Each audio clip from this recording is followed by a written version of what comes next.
Have you ever shared something personal only to regret it later? As we age, the value of privacy becomes clearer. There's a wisdom that develops over time, not just about what to say, but what not to say. After 70, the things we share can carry unexpected consequences. And sometimes what feels like an innocent conversation can turn into stress, misunderstanding, or even vulnerability we didn't intend to create. In this video, we're exploring 9 things you should never share with anyone after 70. Not because you need to hide, but because protecting your peace, privacy, and personal safety matters more than ever. These aren't secrets rooted in shame. They're boundaries built from experience. Each one is designed to help you avoid emotional strain, protect your legacy, and preserve your dignity in this important chapter of life. Whether you've always been an open book or you're naturally more reserved, you'll likely find that these 9 things are worth holding closer. Because what you don't say can sometimes be just as powerful as what you do. And choosing what to share or not share doesn't make you distant. It makes you wise. Stay with me until the end, because by the time we reach the last point, you may find yourself seeing your everyday conversations in a whole new light, and maybe even setting boundaries you didn't know you needed. Let's begin. Number 1, your detailed financial status. One of the most important things to protect after 70 is your financial information, not just from strangers, but sometimes even from well-meaning friends or family. Talking openly about how much you have in savings, what your pension looks like, or the full value of your home can seem harmless, especially in casual conversations. But once that information is out there, it's out there. And not everyone handles it with care. There's a subtle shift that happens when people know what you have. Expectations change. Boundaries blur. You might find yourself being asked for help more often, or pressured into opportunities that don't really benefit you. Even well-intentioned loved ones may begin to assume access to things that were never promised, simply because they know what you've got. And beyond that, oversharing your finances can invite manipulation. Scams targeting seniors are on the rise, and the more details someone has about your income, assets, or lifestyle, the easier it becomes for them to tailor their approach. Sometimes the threat doesn't come from outside your circle. It comes from within. That doesn't mean living in secrecy. It means being discerning. Share financial details only with those who need to know. Your financial advisor, your spouse or trusted partner, and perhaps one legally designated family member or executor. But casual acquaintances, distant relatives, even overly curious neighbors, they don't need access to those parts of your life. People who age wisely often treat money conversations like medical records, not because they're ashamed, but because they understand the risks of handing over too much information. And that boundary doesn't make you unfriendly. It makes you protected. It means your financial decisions stay yours and your peace of mind stays intact. Number 2, your personal medical history in casual settings. At a certain age, health becomes part of everyday life. Doctor's appointments, new medications, aches and pains, they're real, they're present, and they're often shared in conversation without a second thought. But after 70, it's worth pausing before diving into the details of your medical history, especially in casual or non-intimate settings. Not because your story isn't important, but because how it's received can shape how others see and treat you.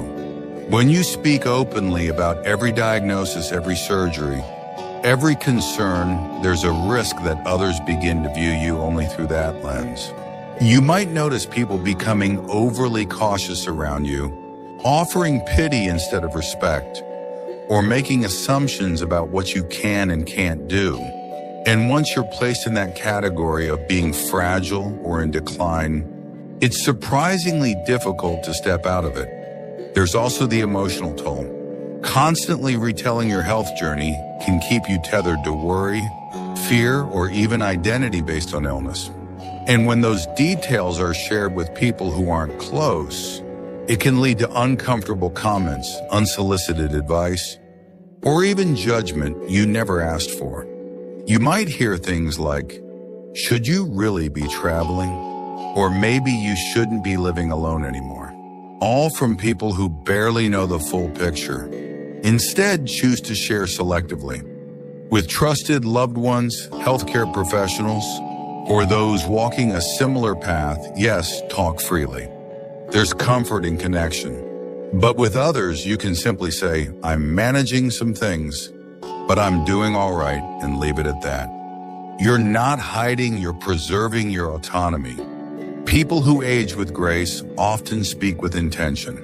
They know when to open up and when to keep certain truths tucked away. Not out of pride, but out of wisdom. Because not every detail deserves to be on display, and protecting your narrative is part of protecting your strength. If you're still watching this video and finding these insights valuable, please comment number 2 below to let me know you're here. And if you haven't subscribed yet, I recommend you subscribe and turn on the bell so you don't miss any videos. Your support helps us continue creating good content to inform and inspire you. Now let's move forward. Number 3, your private regrets or past mistakes. Everyone has chapters they'd rather not read out loud. But after 70, there's a deeper layer to what we choose to revisit. And more importantly, what we choose to reveal. Regret has a strange way of lingering, especially when shared in the wrong setting. And while honesty and vulnerability have their place, constantly recounting your past mistakes can do more harm than healing, especially when those stories are handed to people who haven't earned your trust. When you speak about regrets, choices you didn't make, chances you missed, people you hurt, you open a tender place in yourself. And if the listener meets that moment with judgment, disinterest, or even casual dismissal, it can reinforce pain instead of offering relief. What was meant to be freeing becomes another weight to carry. You may notice that when you share these things with someone who doesn't hold them with care, it changes how they see you. They may treat you differently, define you by a single story, or begin to overstep with advice, opinions, or assumptions about who you are today, but you are not your past. You are not a list of wrong turns or missed opportunities. There's great wisdom in knowing which parts of your story are meant to be shared, and which are meant to be processed privately or with someone truly safe. That might be a therapist, a spiritual advisor, or a lifelong friend who knows your heart. But with others, it's okay to simply say, "There are things I've learned the hard way," and leave it there. The older you get, the more you understand that peace isn't found in constant confession, it's found in perspective. In realizing that your past shaped you, but it doesn't own you. That your mistakes may explain a few things, but they don't define the whole of you. People who walk through their 70s and beyond with steady dignity tend to carry their past lightly. Not because they're hiding it, but because they've made peace with it. And they've learned that not every story is meant for every audience. Number 4, your will or inheritance plans with non-legal parties. There's something deeply personal and often deeply emotional about what you choose to leave behind. After 70, many people start thinking more seriously about their will, their assets, and how they want their legacy to be passed on. But here's the truth, unless someone is legally involved in managing that process, it's almost always better to keep those details private. When you start sharing who's getting what, how much or when, you unintentionally open the door to conflict. Expectations form, comparisons begin. People start wondering why one person was chosen over another, or why something was divided the way it was. Even in close families, even with good intentions, money and inheritance can stir up jealousy, entitlement, and misunderstanding faster than almost any topic. What's more, sharing this kind of information before things are finalized or without legal context can backfire. You might change your mind later. You might revise your will. You might discover circumstances you didn't anticipate. And when those details have already been spoken aloud, changing them can feel like betrayal, even if it's the right decision for you. That's why people who age wisely tend to keep these matters within a small, trusted circle. They work with an attorney. They choose an executor. They document their wishes clearly and legally, and they limit casual conversations that could complicate things down the road. It's not secrecy, it's stewardship. Sharing your plans with everyone may feel transparent, but it often invites unnecessary pressure. And when you prioritize clarity and legal protection over open discussion, you protect not just your assets, but your peace of mind and your family's long-term relationships. If you're still watching this video and finding these insights valuable, please comment number 4 below to let me know you're here. And if you haven't subscribed yet, I recommend you subscribe and turn on the bell so you don't miss any videos. Your support helps us continue creating good content to inform and inspire you. Now let's move forward.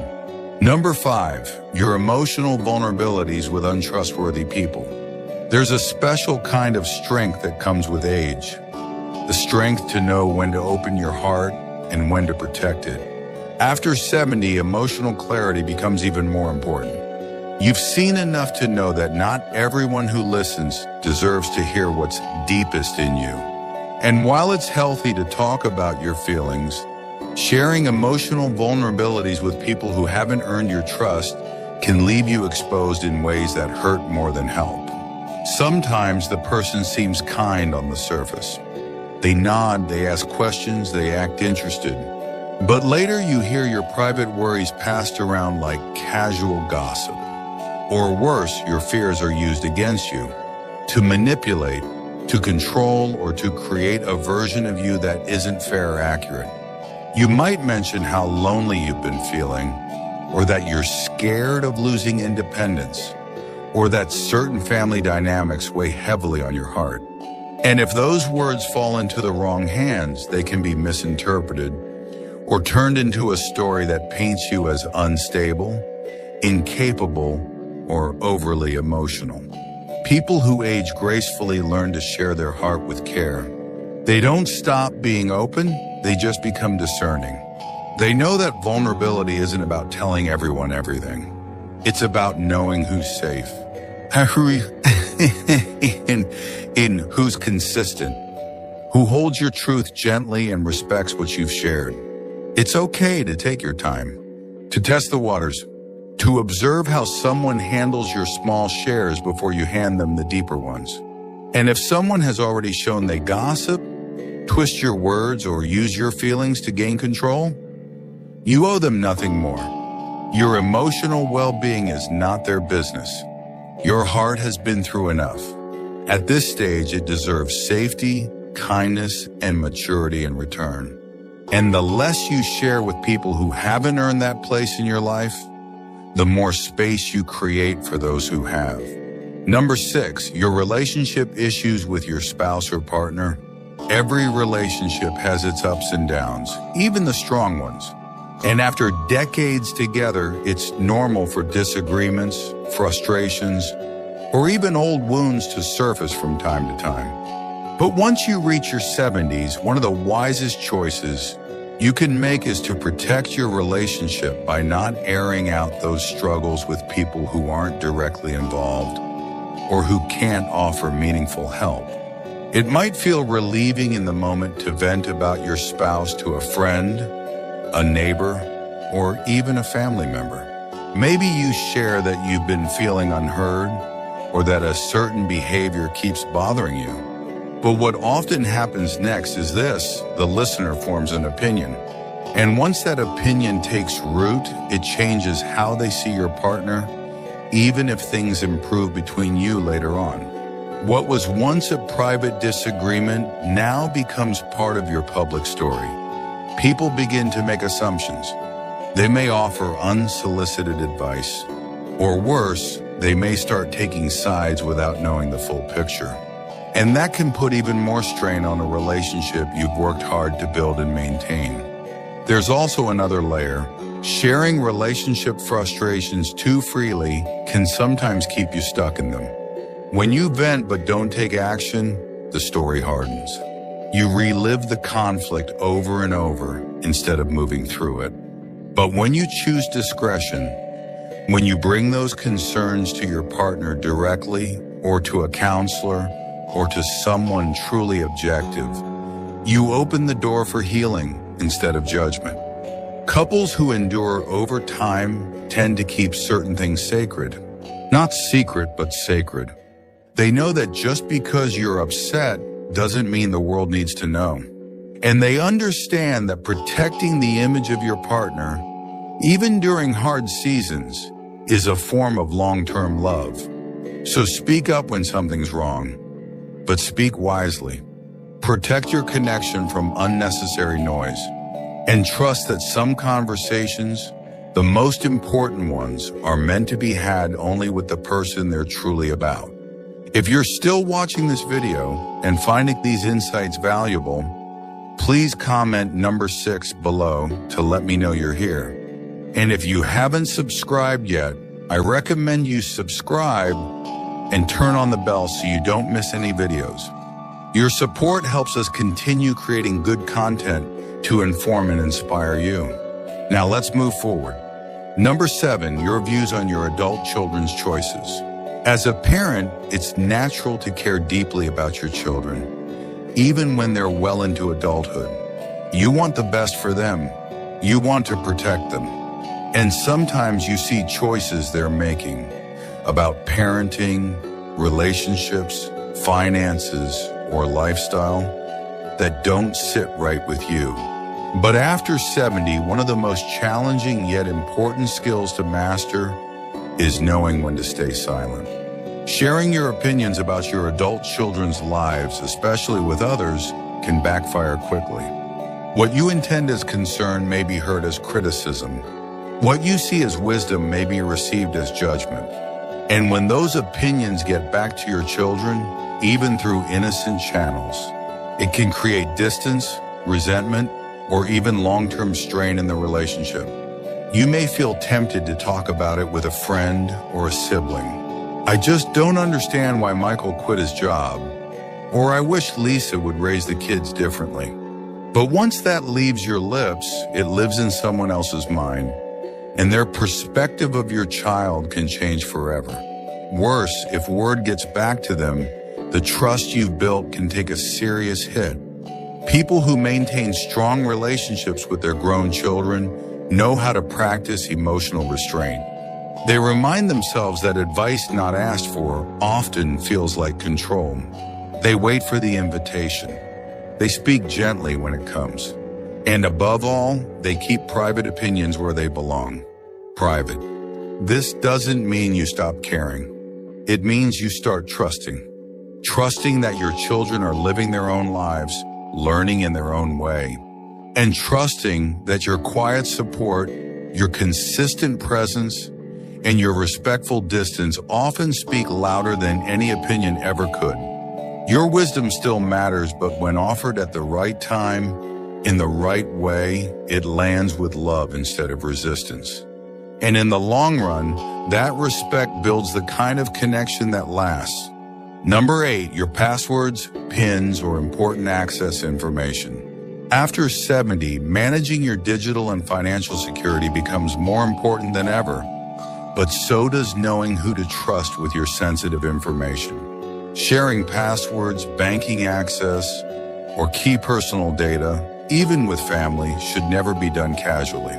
Not because you expect people to misuse it, but because the risk grows the more widely it's shared.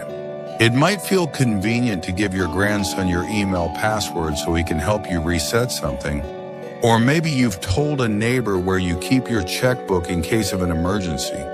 But once that information leaves your control, You can't always predict where it will go or how it might be used. Elder fraud is real, and it doesn't always come from strangers. Sometimes it's a family member who feels entitled. Sometimes it's a friend who's fallen on hard times. Other times it's simply a mistake. Someone sharing your information with someone else, thinking they're helping. And before you know it, your privacy is compromised. The wisest approach is to keep your passwords and sensitive data stored securely and share them only through legal, protected means. That might include naming a trusted power of attorney, setting up access with your bank for a specific representative, or using a secure password manager where information can be safely retrieved if needed. People who maintain their independence later in life often have one thing in common. They stay in control of their information, not through secrecy, but through structure. They they document and they plan ahead, and they avoid handing over keys to their personal world unless absolutely necessary. There's nothing paranoid about protecting your digital life. It's part of protecting your dignity, your assets, and your autonomy. And the fewer people who know how to access your sensitive records, the more secure your future becomes. You're not being guarded, you're being wise. And that wisdom pays off in peace of mind and in staying firmly in charge of what's yours. If you're still watching this video and finding these insights valuable, please comment number 8 below to let me know you're here. And if you haven't subscribed yet, I recommend you subscribe and turn on the bell so you don't miss any videos. Your support helps us continue creating good content to inform and inspire you. Now let's move forward. Number 9, your plans to move, downsize, or change your living situation. In your 70s and beyond, the idea of changing where or how you live becomes a very personal decision. Maybe you've thought about moving closer to family, downsizing to something more manageable, or transitioning into a retirement community. But here's where things get tricky. Sharing those plans too early and with too many people can invite a storm of pressure before you're even ready.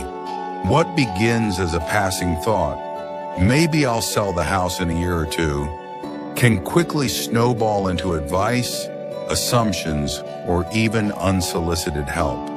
Family might push for quicker action. Friends might start treating you differently, as if you're already halfway out the door. And worse, someone might begin making plans for you instead of with you. The moment you share something as big as a living change, people naturally project their own fears, desires, or opinions onto it. Don't move too far. You'll regret selling. You should move in with us. All well-meaning perhaps, but not always helpful. And if you're still in the decision-making stage, that noise can cloud your thinking and create unnecessary tension. That's why so many people who age with clarity choose to process these decisions privately first. They journal, they pray, they talk with 1 or 2 deeply trusted voices, not the whole circle. They gather information, weigh their options, and move at their own pace. And when they're ready to act, then they share. Announcing plans prematurely, especially big ones, can turn your personal process into a public debate. And the more voices involved, the more complicated it becomes. But by holding your plans close until you feel confident and clear, you preserve the peace and agency that this stage of life deserves. You don't owe anyone early access to your process. When the time is right, you'll let the right people in. And those who truly care about your well-being will respect your pace and your privacy as you shape the next chapter of your life. Parliamentary final thoughts. As we wrap up this video, take a moment to think about what we've explored together. These 9 things may seem small in isolation, but when you look closer, they all come back to one core idea: protecting your peace. After 70, your time, energy, and emotional safety are more valuable than ever, and knowing what not to share can be just as powerful as knowing what to say. Which one of these stood out to you the most? Have you caught yourself oversharing something that later didn't sit right? Or have you learned through hard experience that certain things are better kept sacred? You're not alone in that. Many of us reach this stage of life and realize that boundaries aren't about building walls. They're about creating space where respect and clarity can live. Sharing is still beautiful, but now it's about sharing wisely. With the right people, in the right moments. That discernment isn't cold or distant. It's one of the warmest, wisest gifts you can give yourself. Thank you for joining us today. We'd love to hear from you. Leave a comment below and share one thing you learned today and how you plan to use it in your life. Your thoughts are important to us, so don't hesitate to share them. Reading your comments gives us great motivation and encouragement. If you enjoyed this video and found it helpful, please like, subscribe, and share. Your support helps us continue creating good content to inform and inspire you. Thanks for watching, and we look forward to seeing you in the next video.